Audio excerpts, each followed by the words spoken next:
Hello दोस्तों, स्वागत है आपके अपने YouTube channel three little tutor में। आज हम आपके लिए लेके आए हैं केंद्रीय विद्यालय क्लास 2 के एडमिशन से संबंधित महत्वपूर्ण जानकारी। जैसा कि आपको जानकारी होगी कि केंद्रीय विद्यालय में क्लास 2, 3, 4, 5, 6, 7, 8 जो आगे की क्लासें हैं उनमें एडमिशन 3 अप्रैल से शुरू होने वाला है और उसके लिए सभी केंद्रीय विद्यालय अपने अपने वेबसाइट पर अलग से नोटिस निकालेंगे। तो वो नोटिस आना चालू हो गई है और बहुत सारे केंद्रीय विद्यालय ने क्लास 2, 3, 4, 5 के लिए नोटिस निकाल दिया है और उसमें उन्होंने बताया है कि उनके यहाँ कितनी वैकेंसी है।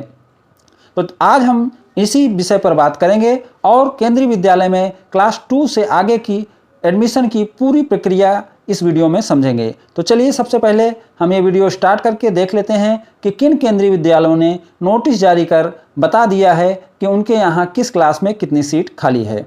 तो सबसे पहले हम चलेंगे केंद्रीय विद्यालय अजनी की वेबसाइट पर। तो हम टाइप करेंगे केवी अजनी, हम टाइप करके सर्च कर देंगे केवी अजनी, तो हमारे सामने केवी अजनी की वेबसाइट खुल जाएगी। अब इसमें हम अनाउंसमेंट सेक्शन में चलेंगे और अनाउंसमेंट सेक्शन में देखते हैं कि केवी अजनी ने क्या अनाउंस किया है। तो केवी अजनी नागपुर में पड़ती है, ये मुंबई रीजन के अंतर्गत आती है। तो यहाँ देख सकते हैं कि 1/4 को इन्होंने एक नोटिस निकाला है जिसमें इन्होंने बताया है कि इनके यहाँ कितनी सीट खाली है, क्लास 2 से क्लास 9 तक इनके यहाँ कितनी सीट खाली है। डेट आप देख सकते हैं कि इन्होंने बताया हुआ है कि इनके यहाँ कितनी सीट खाली है। तो चलते हैं, हम इसको डाउनलोड कर लेते हैं और देख लेते हैं कि इनके यहाँ कितनी सीट खाली है। तो मैं ये PDF डाउनलोड कर लूँगा। अभी डाउनलोड होने में थोड़ा समय लग रहा है, नेट थोड़ा सा धीमा है। तो ये PDF मैं डाउनलोड करके आपको दिखाऊंगा कि इनके यहाँ किस क्लास में कितनी सीट खाली है।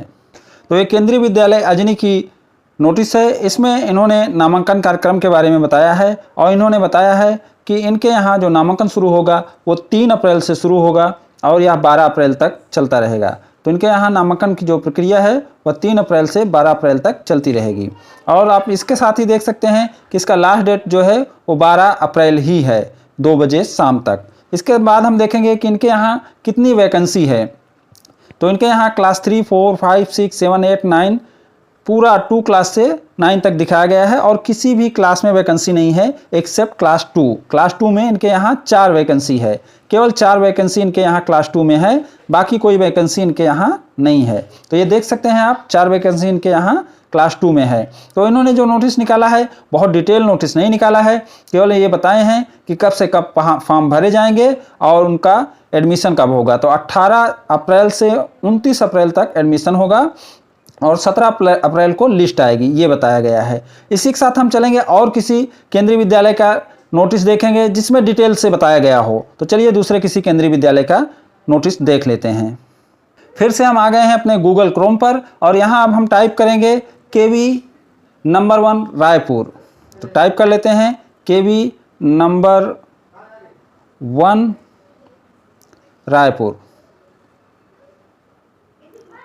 जैसे हम टाइप करेंगे केवी नंबर 1 रायपुर और टाइप करेंगे तो हमारे सामने केंद्रीय विद्यालय नंबर 1 रायपुर का वेबसाइट खुल के आ जाएगी और इसमें भी हम चलेंगे अनाउंसमेंट सेक्शन में, क्योंकि जो नोटिस आती है वह अनाउंसमेंट सेक्शन में ही आती है। तो हम यहाँ भी नोटिस देख लेंगे कि क्या नोटिस आई है। तो देख सकते हैं यहाँ जो नोटिस आई है वो इन्होंने 31 तारीख को रिलीज की है। इनकी नोटिस 31 तारीख को रिलीज हुई है, मतलब कल रिलीज हुई है और आज पहली तारीख है। तो ये क्लास 2 और क्लास 3 हेतु द्वितीय पाली में जो इनकी वैकेंसी है उसके संबंध में इन्होंने नोटिस निकाला हुआ है। तो हम चलते हैं, इसे डाउनलोड कर लेते हैं और देखते हैं कि इनकी नोटिस में क्या डिटेल मिलता है। तो ये ओपन हो गया है, देख सकते हैं आप, केंद्रीय विद्यालय क्रमांक 1 रायपुर का ये PDF है जो नोटिस इन्होंने निकाला है। इसमें केंद्रीय विद्यालय क्रमांक 1 रायपुर द्वितीय पाली के लिए इन्होंने नोटिस निकाला है। इसमें एक चीज़ आप ध्यान देंगे, प्रवेश सूचना 22-23 लिखा हुआ है, यह गलती से लिखा हुआ है, क्योंकि आप देख सकते हैं कि इन्होंने डेट जो दिया है, यहाँ पे जो डेट दिया है इसमें इन्होंने 31/3/2023 लिखा हुआ है। तो ये अभी करंट का है, ये वाले डेट से कोई मतलब नहीं है। ये जो 22-23 लिखा है इससे कोई मतलब नहीं है, ये प्रिंटिंग मिस्टेक है और कुछ नहीं है। तो चलिए हम आगे बढ़ते हैं और देख लेते हैं। साथ ही साथ आप यहाँ देख सकते हैं कक्षा 2-3 में स्थान रिक्त होने पर प्रवेश के लिए पंजीकरण दिनांक 3/4/2023 सोमवार से दिनांक 12/4/23 बुधवार दोपहर 3 बजे तक आप ऑफलाइन मोड में किया जा सकेगा। तो ये भी डेट देख सकते हैं कि ये जो इन्होंने बताया है ये पूरे में अभी का डेट इन्होंने बताया है।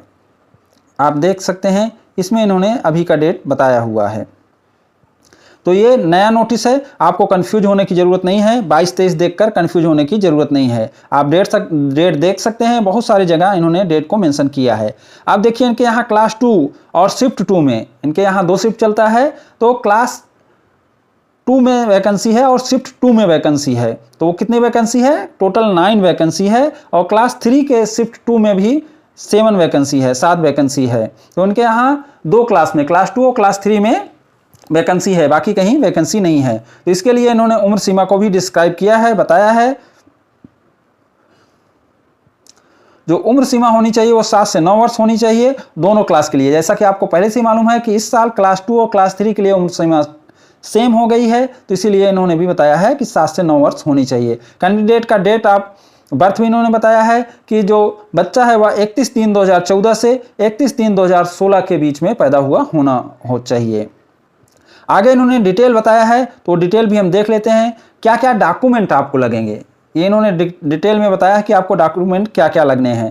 तो आपको बर्थ सर्टिफिकेट लगेगा, DOB certificate issued by competent authority, और caste certificate if belong to SC ST OBC NCL।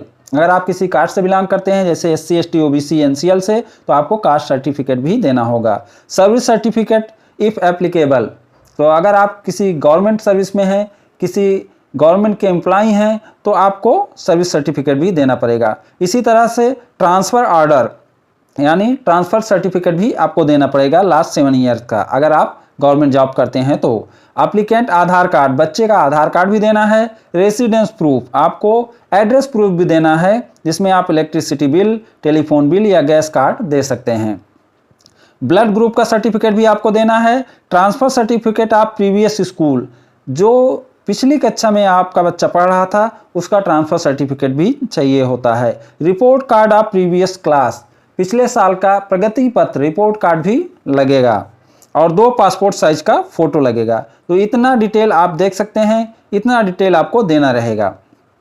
इसी के साथ हम आगे और देख लेते हैं, इन्होंने बड़े डिटेल में निकाला है। ये है वो फॉर्म जिसे आपको भरकर ऑफलाइन मोड में स्कूल में ले जाकर जमा करना होगा।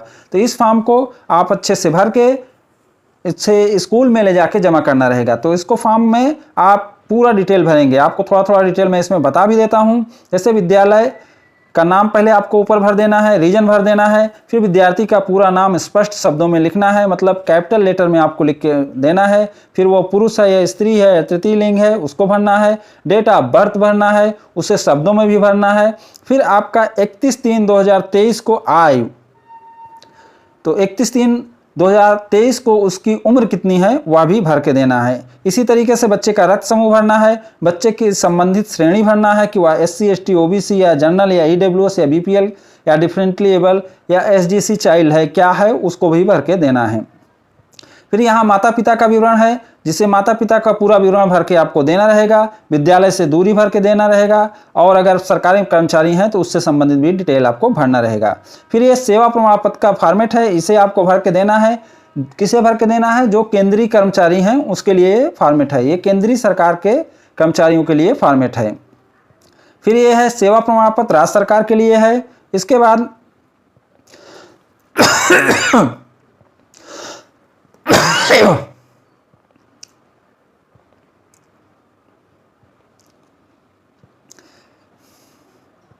फिर स्थानांतरण संख्या प्रमाण पत्र है, आपके पिछले 7 साल में कितने ट्रांसफ़र हुए हैं उसका डिटेल इसमें भर के देना है। ये सब आपको पहले से मालूम होगा क्योंकि आप पहले से वीडियो देख रहे हैं। ये सब भर के अपने कार्यालय अध्यक्ष से, अपने इंचार्ज से साइन करा के मोहर लगा के इसे जमा करना होता है।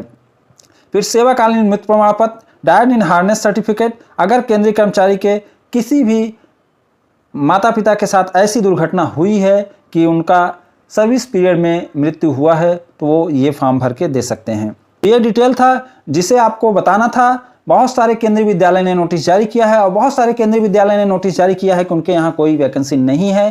तो ये वीडियो में मैंने उन सभी को शामिल किया है। तो मैं एक और केंद्रीय विद्यालय का नोटिस आपके सामने लेके आया हूँ, इसे भी आप देख सकते हैं। ये 1/4/2023 को जारी हुआ है, ये नोटिस निकली है, लेकिन इनके यहाँ क्लास 2 से आगे की किसी क्लास में कोई सीट नहीं खाली है।